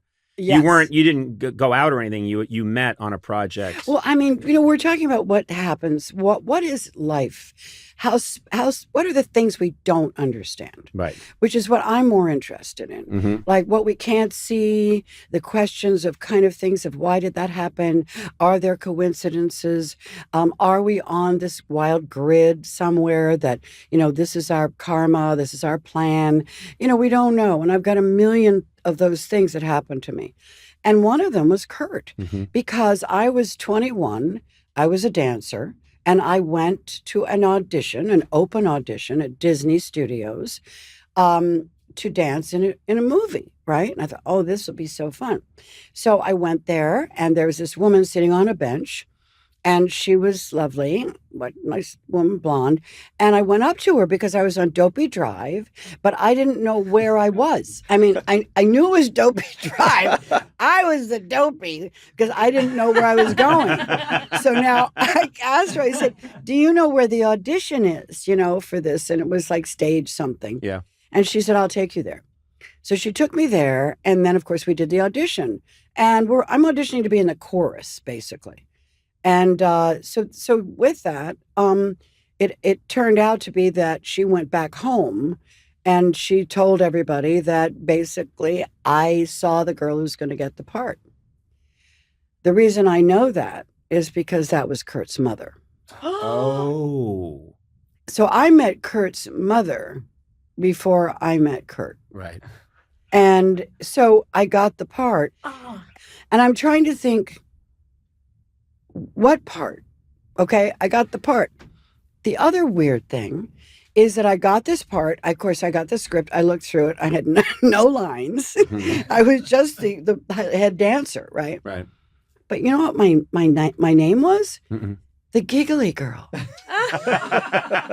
And I swear, if anybody would have said that was where I was going to end up being known for, yeah. I mean, for me, it was just like weird.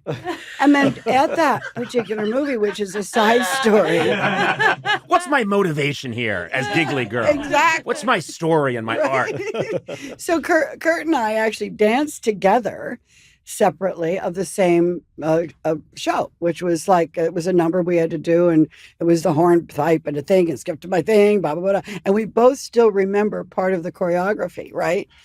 But I didn't really notice him, except he was a handsome young guy. He was 16, okay? And I'm 21, so that's just forget it. But then I went to the producer who asked me to come to his, after we finished, and he said, look, we have to do the billing.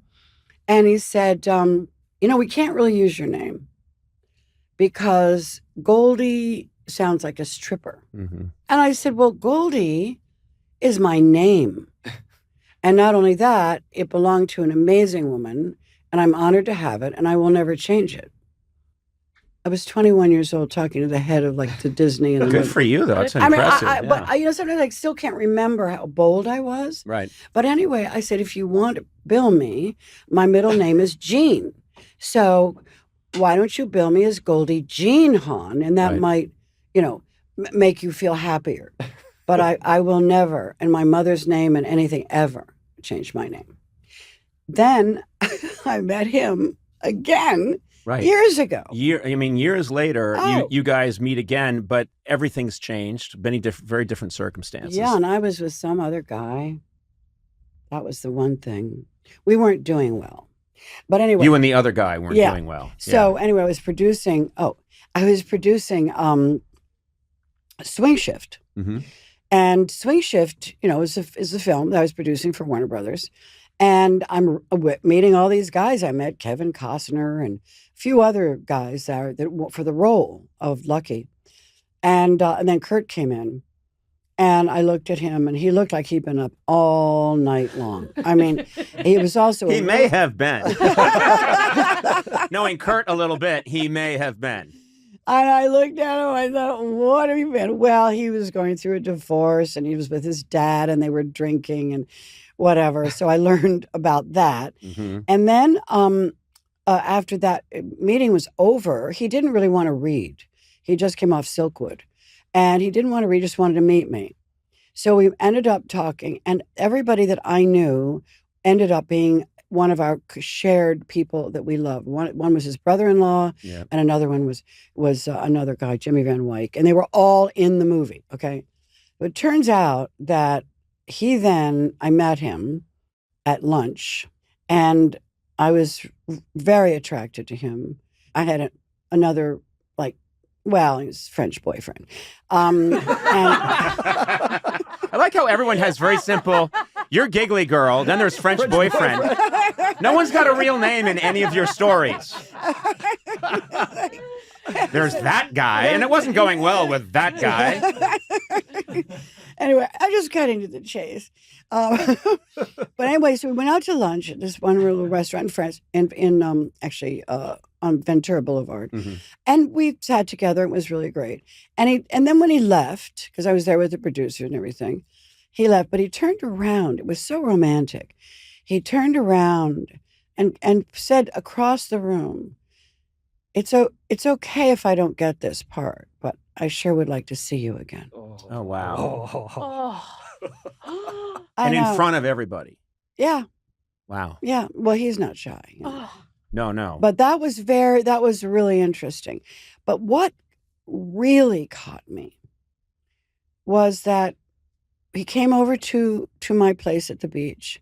I had my two little children there. I had Oliver and Katie. Mm-hmm. Katie was about 4, Mm-hmm. just going on, and Oliver was 6. He went over to the bedroom where they were sleeping, and he looked for a long time at Katie sleeping. And then he went over and he looked at Oliver. Long time. And I watched him and I thought, you're amazing. He is a family man. Mm-hmm.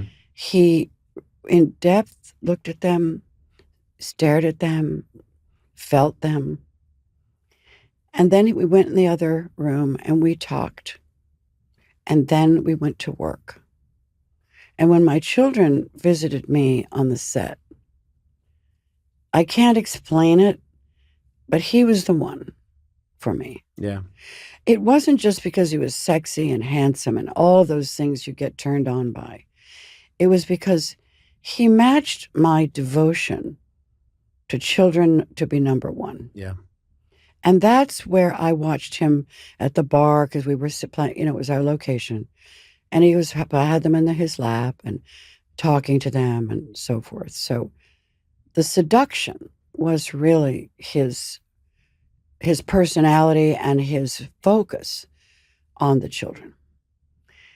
And, I wrote in my diary when I actually was getting a divorce and alone with the children, I wrote in my diary, and I was crying, And I wrote, I wonder if I'll ever find someone that will love my children the way I do. And it happened. It happened. So the stick and glue of our relationship, because we don't agree on everything. His politics are different than mine. You know, there's all these things that could divide you. But the one thing that we have, the greatest thing in God's world, is our family. And that is where we thrive. It's where we have incredible amounts of joy. And really focus on that. And every child that we had is healthy. They're happy. And you know what I'm doing now with children? I want them to feel happiness, togetherness. I just went over to see my daughter-in-law. We just had a new grandchild. Oh, congratulations. That's fantastic. That's the 8th one. And it was great. But they all moved around us together. So Wyatt moved right on the street he was born on. Yeah. Katie lives on the same street now. I live up above, not 6 blocks away. Oliver's down the road, and Boston, who is my stepson, who is very much, I call my son. He's the greatest ever. He lives up the road. So yet today, I just was able to stop over to Wyatt's house and see my new grandchild and hold and do and be together. What can be better than that? Making a movie? Yeah. I'm saying yes. I think a movie's better. No. Did I miss? Did I miss anything? Did I miss the point of what Goldie's saying? Because you get money when you make the movie. Oh boy. Well, I'm that sorry, part, but listen, am I the only one here who's saying make the movie? No. Get someone to get an agent can look after the kids. Exactly. There's so much to talk about in your film work, but I remember when you came on my late night program for Selma for your brilliant portrayal of Martin Luther King Jr. And I remember we were talking about it and then realizing later on that you had been kind of method when you did that role, meaning that you really wanted to inhabit, which you did so brilliantly. And I think there's no more difficult task if we're talking about you playing these Shakespearean figures. If you're playing someone from distant history, you can interpret, but when you're playing someone who lived concurrently with our times, died in 1968, and there's all this footage, you need to create your interpretation, but it also needs to ring true to all of us. And I thought you did that beautifully. Thank you. And it was, you really felt like you had to inhabit him all the time and be in character. How long did you do that for? It was 3 months of the shoot, and as you can tell, I have an English accent. We were shooting in Atlanta, and the worst thing about being an actor, especially playing that kind of role, is imposter syndrome. You go, well, I am not him, obviously, right. But you have all these people daily who you feel the need to convince you are him. But the worst thing you can do, I think, as an actor is to be playing that room in a sense, as opposed to the film, which is what people are ultimately going to see. So if I'm having to convince the crew, the extras, my fellow actors, moment to moment, that's too many things. It's already, the margins for error are already what they are. So the way to take that out of the equation, I think, is for people to, by and large, just go, oh, that's not Dr. King, but that's David's version of Dr. King moving around the set. So it's not and roll, camera, action, and it's like a switch. It's too much to kind of be constantly doing. No, for you to be at switch. the craft service table joking around with the crew, right? And then, put down that pretzel and it's time to. Right, we're going to be Dr. Right. Martin Luther King now. Yeah, it seems like that would be impossible. It's also, I had so many speeches, whether it be in a church, at a rally, or whatever, and there were people there because of the locations we were shooting who had been at marches with Dr. King, who had been in churches with Dr. King. I mean, John Lewis visited the set one day and decided to stay for one of my speeches. I was like, dude, please don't. That really doesn't help me at all. You're lovely and I love you. Please leave. So and anytime you do any gesture, I can just picture John Lewis. Nope. Wrong. Can you imagine? Yeah. He was lactose intolerant. Didn't like almonds either. Put the almonds down. Gosh. It's too much. It's literally too much. And so the way I oxidize that is to just kind of be in what I would call King light, where it's always there so that the extras aren't suddenly going, oh, look at that trick he's doing. You're trying to not act is the reality. And the best way to do that is to just be. And so if I'm being all the time, then hopefully that's what the camera's catching. People don't realize that this is, for people in your life, friends, I would think, especially family. Yeah. If you're trying to maintain a certain persona or inhabit a character for 3 months, okay, that's one thing on the set, but what happens when you go home? Yeah, it's a nightmare. It's a nightmare, particularly for my wife. At the time we were doing Selma, we had also just moved into a new home, and I remember her calling me to discuss curtain colors, and I literally went, "Well, I think the gray," and she went, "Okay, stop. I am not discussing curtains with Dr. King. I draw the line there. We will pick this up after the film. Thank you very much." The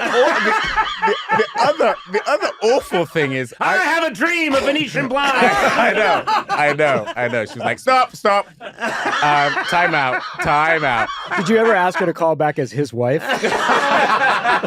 I should have done that. I should have done that. No, but what also happened was I put on about 40 pounds to play Dr. King. And, he had, or I should say I had as him, what, can only be described as man boobs. And my wife was incredibly tolerant of this. I had, I wasn't in the shape I normally pride myself on being in. And the day that this thing wrapped, she came up to me, jiggled my man boobs, and said, "So what are we doing? What are we doing?" I was like, "Oh my Lord." Like, give me a second. I mean, what are we doing here? What are we doing? What are we doing with this? Speed bag. Literally. Come on. Literally. Oh, come on. So yeah, but they would have been very good speed bags. But yeah, I was like, okay, I guess my grace period is over. I will say this though for you, David. At least you had that excuse, because I step out of the shower and I can't say, no, I'm playing Orson Welles at the end of his life. Right. Right. Or my skin has been artificially freckled in a most horrifying way because I'm playing a striped bass in a movie. There's no way for me to go. It's like, I'm going to play Conan in the Conan story. There's no... You're just stuck. I'm stuck. There is nowhere else to go. Well, anyway, David, you're here because we have a question that may be of interest to you. Hi, Mike and Jesse. What's the story behind the remote Conan trains his successor? How did David Hopping get picked for this segment? And more importantly, which writer was responsible for it? Anyway, I love the podcast. Lourdes. Do you remember doing that remote, David? I do. Oh, good. It's all gone. You were the writer for that, right? I was. Yeah. Yeah. A happy ending. But I'm glad that you're here because I don't remember a lot of it. I don't remember how I got picked. I remember you telling me I was picked, but I don't know how I got picked. Well, to be honest, I think I pitched it more broadly than that. I pitched it just as Conan training a successor. Okay. Like he was going to leave the empire to somebody and needed to have somebody that So you was pitched. going to take it was over. your idea. Yeah, it was love my idea. That's great. But I didn't say specifically who the person would be. And somehow in the writers' room, we talked, and you became the guy. Wow. Yeah. And I don't know if it was just like we knew you were good already being on camera, and that you and Conan had kind of a funny rapport. And you know what? This speaks very well of you, David, because if the writers together in a room are like zeroed in on you, that means, I think, don't you agree? Like in everyone's exposure to David, they're like, oh, you know what? He's a cool guy. He'd be good on camera. For sure. Yeah. Because we knew that you weren't going to get too hammy, that you were going to kind of be able to be yourself. Oh, that's nice. Throughout it. Yeah. And I think we just thought it was a funny, I don't know, that like, because you're so game for everything, you just kind of like say yes. Yeah. And so we knew Conan would enjoy telling you what to do. Yeah. And that you would probably say yes. The whole thing was just to repeat after Conan. Yeah. We're going to go in and talk to the writers now. They're meeting. Okay. The way I usually do it is I kick open the door. Okay. I make a lot of kind of silly, over-the-top jokes about how horrible the writing's been lately, even when it's been good. Okay. Hey! Your ideas are so bad. Hey, turd skulls. Hey, Last turd time skulls. I saw shit piled up this high, I was in a barnyard. Last time I saw shit piled up this high, I was in a barnyard. I always leave the room on a huge laugh. So take care of that. So long, you pieces of shit.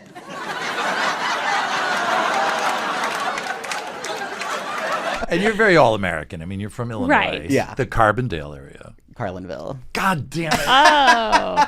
Isn't it near? Just tell me it's near. It's like Carbondale. 3 hours away. I think maybe. It's so close. It's so a close. different state. It's so close to each other. Well, anyway, I know nothing about you. Well, and but- another writer worked on this too, Levi McDougall. Yes. And I just vaguely remember us filming that day. We had to put you in a Conan wig. The wig, yeah. So that was kind of, you had to go into like extensive hair and makeup. So extensive. No, I remember going down and they just put like some glue and then just basically stuck it on. Slapped it on. Okay. They glued it. You got extra special. They went the distance with you. And can I ask you guys, what was Conan while you were shooting it? Was Conan like? Was part of him like, oh, someone to replace me, eh? Or I think he wasn't too threatened. I by think I David. was so nervous the whole time that there was no threat. Oh, you didn't seem nervous at all. Yeah, That's nice of you to say. No, but seriously, I love hearing that. Well, one thing I didn't remember, but when I was going back through old emails, there was actually, so the first segment went well. We basically got you dressed up and you did some monologue jokes and learned the string dance. Yes. Did you learn the nipple touch? No. No. Okay. No, that's proprietary. That one was too far, Yeah. I guess. Too advanced. I wasn't prepared for that one. But we were supposed to do a second installment of this. Oh, yeah. Where you were learning how to interview a celebrity. Oh. And we had reached out, and I know Paula Davis, our booker, had reached out to Mayim Bialik. Oh, yeah. And so you and Conan were going to interview her together. I forgot about that. I know. And then it never ended up happening. I think one of the travel shows came up. Oh, maybe that's what it was. I think. That's a shame. That is It's a just one of those shame. things that never got done. Yeah. Just go back on TBS real quick. We'll just do it again. Yeah. Well, we'll keep that in the can. If we ever come back, that's the first thing We I'm have a pitching. surprise for you. Here's my Bialik! So one thing that I can't believe when I look back on this was you weren't even Conan's assistant at that time. You were a PA on the show. Yeah. What was your title? I was personal PA for Conan and Jeff. Okay. So I reported to Sona. at Okay, this so you were time. Sona's assistant. Yeah. And so how much interaction had you actually had with Conan? I had quite a bit. Like from Okay. day one, I remember Sona brought me in and wanted me to get to know Conan like right off the bat because I mean I was immediately like running his personal errands and stuff like that. Yeah, cleaning his underwear. Exactly. Just normal things that you go to college to learn. Right away. So you already kind of had a shtick with Conan. Was he Yeah. already making fun of you for things? Oh, yeah, right of course. away. Yeah. hmm What was his? What was he getting you for?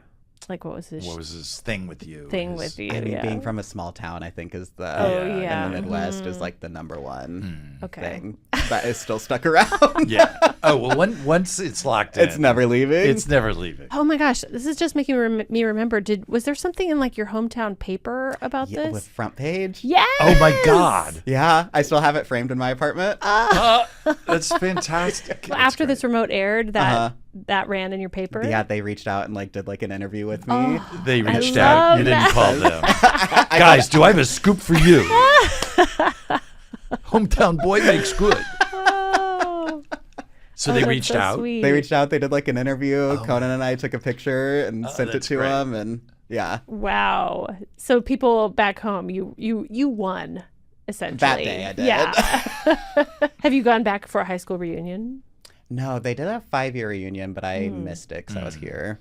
Yeah. So we'll see. 'Cause it And was then yesterday. the 10-year got canceled because of COVID. So All right. 15 will be my time. Okay. Well, you're gonna go back.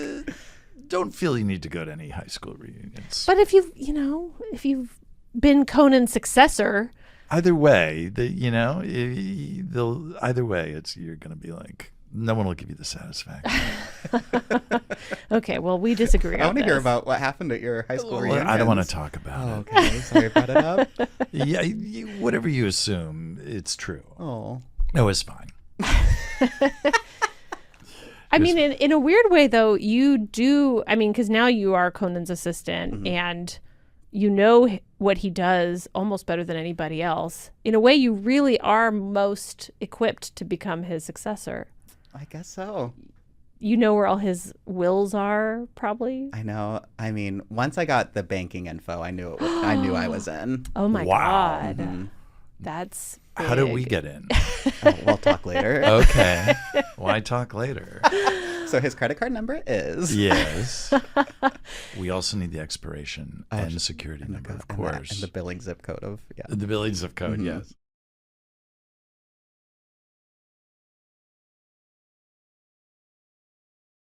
It's very interesting because I don't know what your experience was, but I can't talk to many people about this. My experience was I was so glad I got to do it. I loved it, every second of it. Not every second, but I loved a lot of it. And then when it was over, there hasn't been a moment where I've thought, gee, I wish I could be doing that, a late night show again. Exactly the same. Because I think I get one life. There's so much to try. There's so much to do. Did that. And so how do you feel? Exactly the same. The only thing I miss really is being part of a gang, like going and sitting with sitting with people who I am every day would be blown away by how funny they are. I just could not, that's what I really miss. Sitting with Ian and Lauren and Cece and Sean and sitting with these people. That was your mistake. You had funny writers. My God, did I ever? I only hired absolute terrible people. The worst. Right, Sona? The They worst. were awful. Yeah. And many of them are in this building. Oh, they're still listening. here. Yeah. They're still. Oh, yeah, yeah. But they're not smart enough to figure out how to get into this room. Okay. So I'm safe. No. But I know what you mean. I miss that. I miss the idea of having an idea in the morning and being like, yeah, let's do it tonight. I remember that, that's what I miss. I certainly don't miss walking out of a curtain and being like, let's have a look and see who's on the show tonight. I don't miss going, stick around, we'll be right back. I don't miss any of the actual doing of the show. I would go so far as to say I haven't thought about it. Yeah. The thing I think about is the people. Yeah, I remember the day after the Oscars when the Will Smith Chris Rock thing happened. This was a sort of real example of how our show used to work, where it was like, okay, everybody's going to be talking about that. Everybody's going to be talking about that moment. What's our show's version of that? How do we do that? And it's ticking down. It's now midday, and you're like, okay, we tape at 5. Okay, we're probably just going to do some jokes about it, and we haven't come up with a good idea. And then, one of our writers goes, I think it was Molly who worked on the show, just goes, I've got this written down. I don't have any more than this, but we don't talk about Jada because we don't talk about Bruno was the big song of that year. We don't talk about Jada, and everyone goes, oh, that's it. Okay, great. So now we need to write the song. So Molly, why don't you go with Dave and with Lawrence? And then, okay, right, probably need dancers, but hang on, we need dancers who've been COVID tested. And then someone's like, we've just found out there's a Steadicam operator in the building doing a thing for, I don't know whether it was like Dancing with the Stars or whatever. He's COVID tested. He can be here at 6, but we'll have to tape it after. Okay, that's probably a positive. And then it's like, are we going to sing it live? And then that's the thing. That's the stuff. And then you're kind of feeding it almost live down the line to be on the East Coast at 9:30 because an idea that happened at midday. And then you get the thrill of the next day. X amount of million people have watched it on YouTube and you go, that was great. And then the absolute horror of going, oh, fuck, what are we going to do tonight? Yeah. Did anyone slap anyone last night? I love that. I completely understand. I absolutely loved working with talented, funny people and having the gang aspect of it. And oh, damn it, we just thought of this. We got to throw it together. But the other thing I've missed, and I've mentioned this a couple of times recently, but having a live band as a regular part of my life gave me so much joy. And I realized that it's not so much the show that I miss anymore, but if I could get my band to play when I come down in the morning to get my coffee, and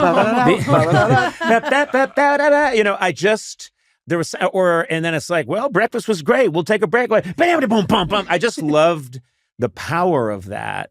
And also being around so much live music all those years. We've just missed your birthday, right? Yeah. I think this is what I would say to the team here. It's unlikely that I'll be here, but I would say for Conan's birthday next year, you should get him a band from that sounds like when he wakes up in the morning. No, but if you have it from when he won't miss it if How they're about in a card. All right, I'll do this. Fine. Okay. James, I thought this was a different environment. James, this is what you we're working. really do need a friend. That's why I'm not fucking around with the title of that. I need a friend because this is what I get. Jeez. A card. And guess what? It won't even be, it will be like a congratulations on your bris card. It won't even be for my birthday. Yeah, it'll be one we find You'll in a just drawer. grabbed it. Yeah. But that's fascinating to me that there are little elements you can miss. But I think when it's time to let's go and do the next thing. I knew for quite a while. I was gonna leave at year 5. I was real close. Like I genuinely had like one foot out the door, and then I'm very, very pleased that I chose to stay because I think then, if I'd left then, I think it would have been way too soon, and I would have thought, what did you leave for? You were just reaping the rewards of it being good, getting good guests, all that stuff. Yep. But I really felt like so many things changed from when we started the show. It was like Obama was the president. Mm-hmm. And then there was then it was Trump, and then it felt like it changed. And somehow, if you didn't do a deeply political monologue, you were somehow complicit with the Trump organization, right? Which I didn't quite understand, not being from here. And then it was COVID. So then, like, you're doing a show in your garage, and you're like, well, you're just trying to keep as many of the team in work as you can, and trying to find, jobs and everything for people and stuff like that. And so I was like, it's time to go now. It's time to move away from this. And again, I will always be dumbfounded that it was something I was able to do, that it was something I was even given the opportunity to do. I thought it was a stupid thing to give me the job, or mystifying to give me the job. A year in, I was like, this was so stupid. Just some guy from a play. Like, I didn't do a pilot. I didn't do a test. It was just nuts. I had some days where I thought, I think they've hired me to end the franchise. Well, what I went through, which I do not believe you experienced, was a year into my gig, I could read in the paper, it was a big mistake to give this guy the job. Signed, Conan's dad. That's the twist ending. But it was. But like I say, you can always remake your own reality if you just, like I say, put your stamp on it. Well, I think I was so certain that it wasn't going to work. I was so. I was going to work harder than I'd ever worked hard. I was going to do everything I could to make it a success. But I was saying to my wife, like, we will be home within a year. Yeah.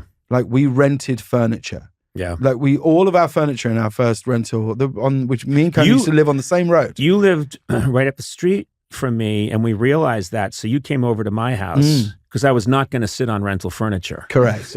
Well, I would have been embarrassed if you. And I was a real house. prick about it. I said, "You said please come in," and I said, "If that looks like rental furniture, I will not come in." Correct. Well, then you were right, because I would drive past your house, and it was only when I was driving past your house and I had to fill up with gas halfway through the hedgeways of your road. I was like, "Wow, this is quite the property." I bought 7 homes.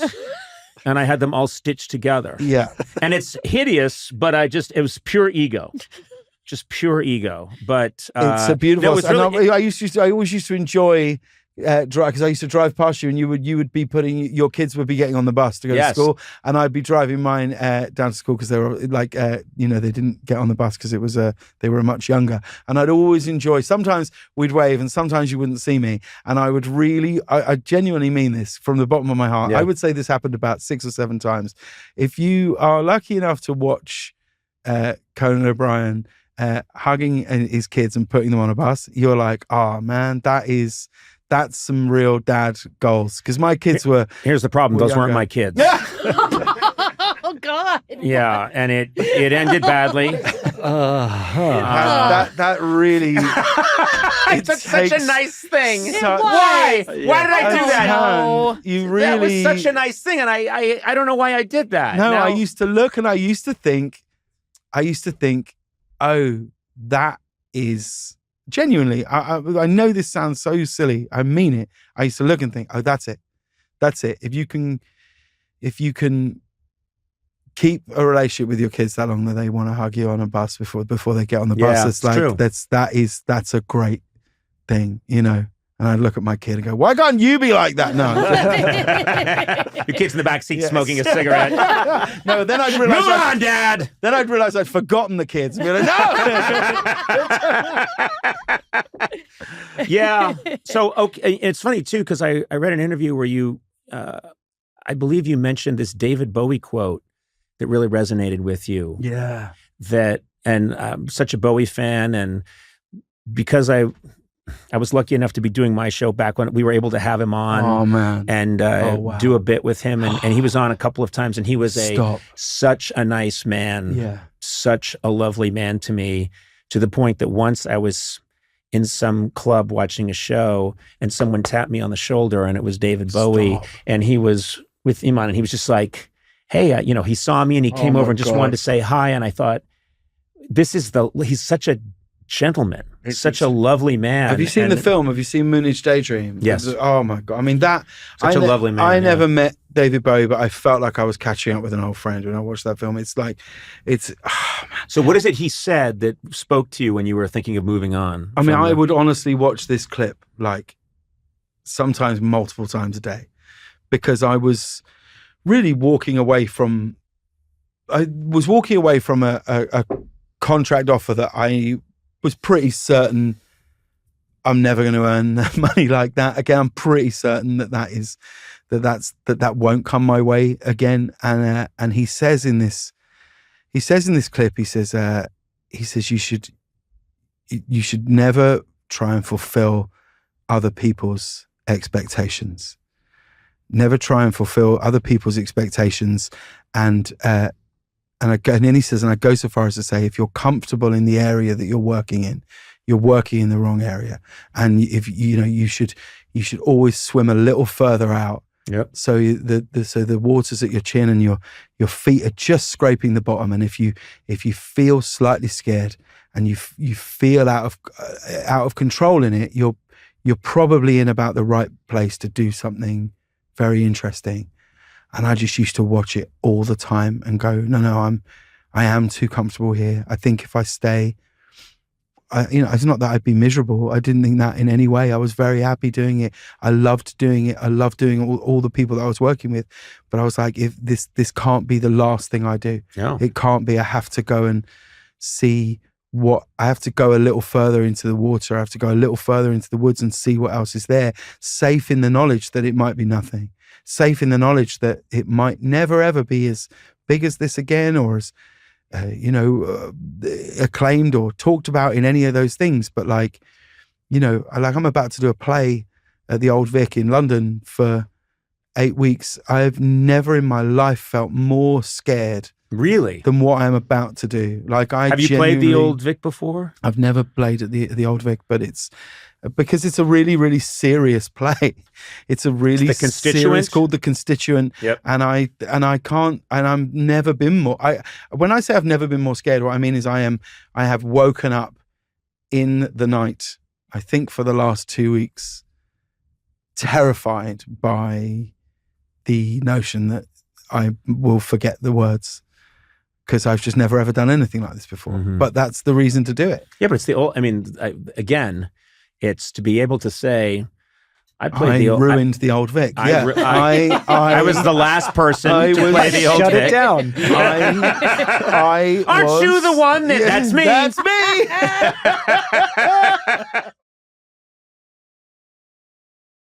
Hey, let's do a voicemail. What do you guys say? Okay. No, I don't want to. Okay, Bye. Mickey Rooney. Mickey Rooney. Hey, let's do a show. We'll do it in the backyard. We'll raise enough money to save the town. Yes, I would like to do a voicemail. I like to hear, like any king, sometimes I like to remove my crown and walk amongst the people. Okay, Find out here we what they're go. really saying. Hi, my name's Ben. I'm from Ohio. And my question is, it's a little morbid, but there's this new technology or an app where you can scan QR codes on someone's gravestone, and it'll show a glimpse of their life or flashbacks or videos of them or their legacy. So what would your QR code show people once they've scanned it? And while we're at it, what would Jordan Schlansky's look like? Thank you. Wow, I got to say, Ben, that is a very imaginative question. And I don't find that morbid at all, because I'm a morbid person. I spend maybe half my day thinking about my own death, and making elaborate plans and rituals. I love that idea. I do think, I've thought about this, that gravestones are going to have screens. They're basically just going to be screens that, and everyone's going to download all the pictures and video from their lives, so that when you're walking around in a graveyard, you're actually walking through all these screens and you can look at what that person experienced in their lifetime, their travels, the food they ate. Yes, occasionally a dick pic, but all right. Yours is just going to be there airing Samsung TV of all the reruns of your old show. There won't be traditional gravestones in the future. They'll all be Samsung televisions that, have like a grave shape, and they'll just be wedged in the ground. And people will go to graveyards to really be entertained by what people did in a previous life. And the ultimate weirdness is going to be people shooting themselves who are alive, people taping themselves watching other people's gravestones. So they're spending their lifetime watching a dead person's lifetime. Right. Do you see what's going to happen? Will that show up on their grave TV when they die? Yes.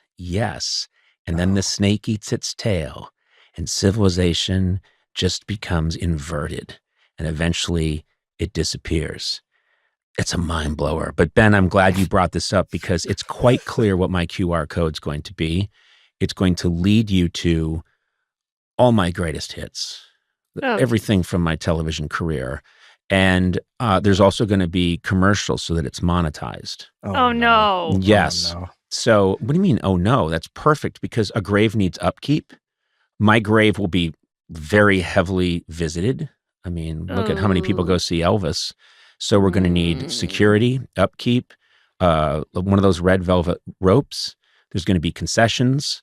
So yes, I'm going to probably do a lot of tie-ins. I'm going to make a lot of deals before I go, and there will be commercials, and that's going to help pay to keep the giant mausoleum looking good. This very segment could be airing on your gravestone. Do you want to say anything to people that when they hear this right now in their time will be listening to you at your graveyard? Yeah, that's a really good point, Matt. Well, I want to say hello. I had a good life. Not crazy about the way I checked out. I still think it was someone in my family who did me in. Right. For sure. I mean, breaks just don't fail like that. They were pretty clearly cut, and I don't know why the DA didn't investigate. Mm-hmm. But I'm gone. Let's deal with it. And but please really look into my wife. I think she was responsible. I have a question. Yeah. Can I please be put in charge of putting the QR code on there? Because I really just wanted to go to the menu for the Cheesecake Factory. I want you to put all this work into getting your QR code right. Right. People go there. It's just to a menu for a restaurant. I have a comment. But quite a menu. I mean, the Cheesecake Factory that's quite a menu. So yeah. There's part of me that's almost okay with that, Sona. Yeah. Okay. Yes, Matt, you have a question. I have a comment to those people who are currently visiting Conan's grave right now. Sona and I are trapped in here. Can you please get us out? Help. No, because like any pharaoh, I wanted to be buried along with my troops, your servants, and my who servants were killed when you died. No, you weren't killed. You were buried alive with me. No, that's Yes. my biggest fear. I Is won't it really? do that. Yes, being you won't do that?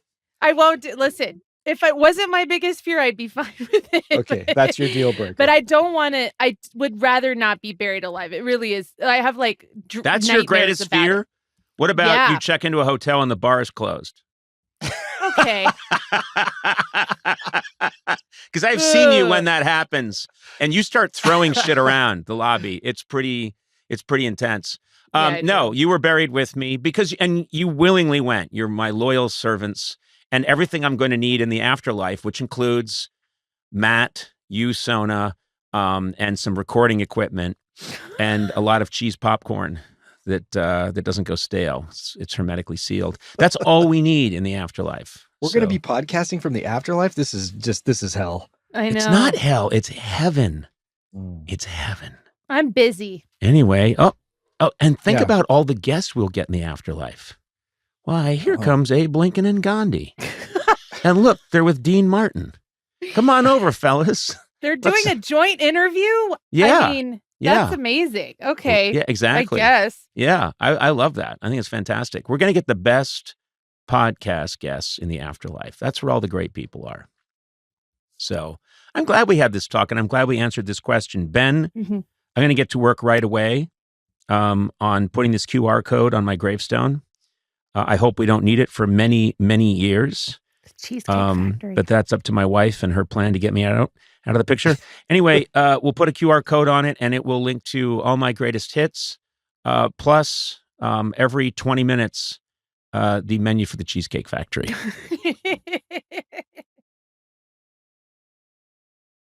Conan, your Murderville episode was awesome. Just to say, thank you. so was Marshawn's. How did that come about? And do you think that you would do more stuff like that? And do people approach you to make appearances like that? That's a good question too. So I'll tell you exactly what happened. I've a lot of things I say no to because it just doesn't feel right.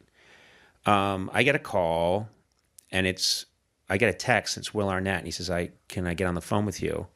And I said, "Sure." So he basically said, "Hey, I'm doing this project. It's a really silly detective show, and I'm always teamed with someone who doesn't know what's happening. It'll be 2 days of shooting in the Valley." And Will Arnett is one of my favorite funny people. He didn't even finish the sentence, and I said yes. And then he did that thing where he was like, I think it'd be really good. You know, That's a great Will Arnett. GMC trucks. But because it was Will, whenever I'm with him, there's a couple of people who, if I'm with them, all I do is mess around. We're never real with each other. Yeah. And it's Will Arnett. It's Jack McBrayer. Yep. Whenever I'm with Jack, I don't behave, and he goes into I become the overbearing city guy. Yeah. Who's like, well, you know, look who just stumbled out of the cornfield. And he goes Yeah. like, no, sir, I do not like it, sir. He comes to my house every year for a Christmas party. We do that. Yeah, you do. We stand next to the ham, and I go like, well, you probably don't know what these electric lights are. And he's like, sir, I do know what electric lights are.